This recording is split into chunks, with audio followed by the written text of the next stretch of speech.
परमाणु हमले पर यूक्रेन के इंटेलिजेंस जनरल का बड़ा दावा आया है। मॉस्को डूबने के बाद परमाणु हमले का खतरा बढ़ गया। रूस ने परमाणु बम क्रीमिया पहुंचाए। यूक्रेन के इंटेलिजेंस का यह दावा है। परमाणु बम गिराने की प्रैक्टिस कर रहा है रूस। यूक्रेनी इंटेलिजेंस ने यह बात कही है, यह दावा किया है।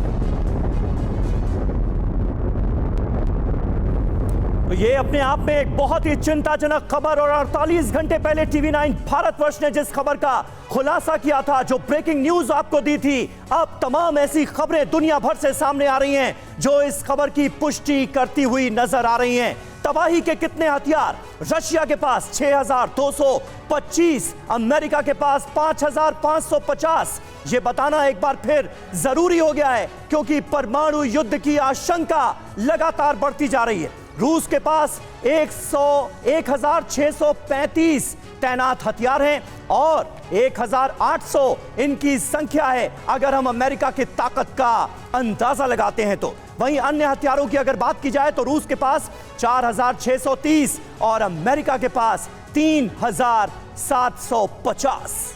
देखिए, सोर्सेज ये बता रहे हैं कि आंकड़े ये हैं कौन कितना ज्यादा ताकतवर हथियारों के लिहाज से। अब पुतिन की परमाणु फैक्ट्री की भी बात कर लेते हैं। इसकी खासियत क्या है? न्यूक्लियर पावर प्लांट बनाना, ये है पुतिन की परमाणु फैक्ट्री की खासियत। यूरेनियम माइनिंग करना, ये एक बड़ी खास बात है इसकी। साथ ही न्यूक्लियर ईंधन बनाना जो पुतिन को कहीं ना कहीं मजबूती दे रहा है। अगर वो परमाणु हमला सोच रहे हैं तो परमाणु ईंधन की सप्लाई करना, ये भी इसकी खासियत है। हाइड्रोजन एनर्जी को उसका उत्पादन करना, एनर्जी की स्टोरेज करना और दूसरी तरफ न्यूक्लियर मेडिसिन, तमाम चीजें हैं जो परमाणु फैक्ट्री में पुतिन की होती हैं तैयार। और पुतिन इसी तैयारी के साथ आगे बढ़ रहे हैं। आज का दिन कितना महत्वपूर्ण, देखिए परमाणु फैक्ट्री में कितने लोग हैं। 2,75,000 पुतिन की परमाणु फैक्ट्री में लोगों की संख्या है और न्यूक्लियर से जुड़े जो बिजनेस हैं उनकी संख्या है 300। और वहीं पर परमाणु रिएक्टर यूनिट 3 रूस में है और 35 दूसरे देशों में है। परमाणु रिएक्टर यूनिट बिजली उत्पादन जो है वो रूस का है 19.66%। और दूसरी तरफ पुतिन की बाकी तैयारियों के साथ पुतिन कर रहे हैं तैयारी। कैसे वो करेंगे हमला, जिसमें आज का दिन बेहद अहम। और पुतिन की परमाणु फैक्ट्री आखिर अहम क्यों है? दुनिया में टेक्नोलॉजी लीडर के तौर पर पहचान बनाती है ये पुतिन की। पुतिन कितने ताकतवर हैं न्यूक्लियर इंडस्ट्री में, दुनिया में नंबर 1 पोजीशन पर पुतिन की परमाणु फैक्ट्री आती है, पहले पायदान पर है। और बिजली उत्पादन के मामले में भी ये नंबर 1 है। यानी हर तरह से पुतिन ताकतवर नजर आ रहे हैं।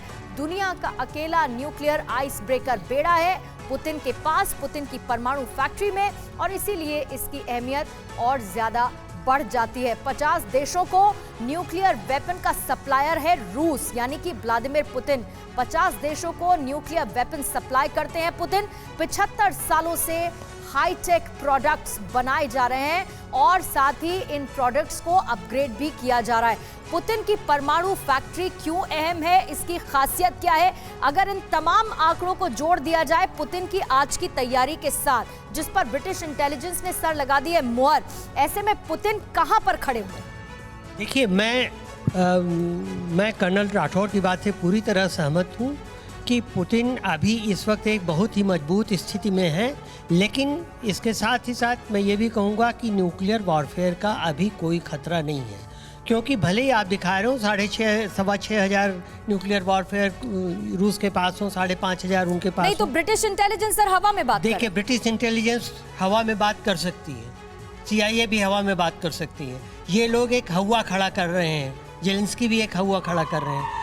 पुतिन इतने बेवकूफ़ तो नहीं हो सकते कि वो न्यूक्लियर वॉरफेयर छेड़ दें। अगर वो छेड़ेंगे तो ये चेन रिएक्शन नहीं, लेकिन पांडे जी यहाँ पर ये जानना जरूरी है ना कि रूस की सेना ने परमाणु बम क्रीमिया पहुंचा दिए हैं।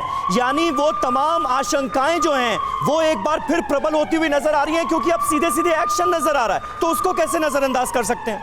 बहुत ही महत्वपूर्ण 2 पॉइंट हैं जिसको समझना होगा। क्या आवश्यकता है परमाणु युद्ध की रूस की तरफ से? शायद वो ऑलरेडी वो इतना ज्यादा फेवरेबल कंडीशन में है, वॉर उनके कंट्रोल में है। वो मारिउपोल में देखिए क्या कर रहे हैं, कीव में क्या कर रहे हैं, लवीव में क्या कर रहे हैं। तो इस वर्तमान परिस्थितियों में उस हथियार को प्रयोग में लाने की आवश्यकता है। फिक्र आपकी, सोमवार से शुक्रवार रात 9 बजे सिर्फ टीवी 9 भारतवर्ष पर।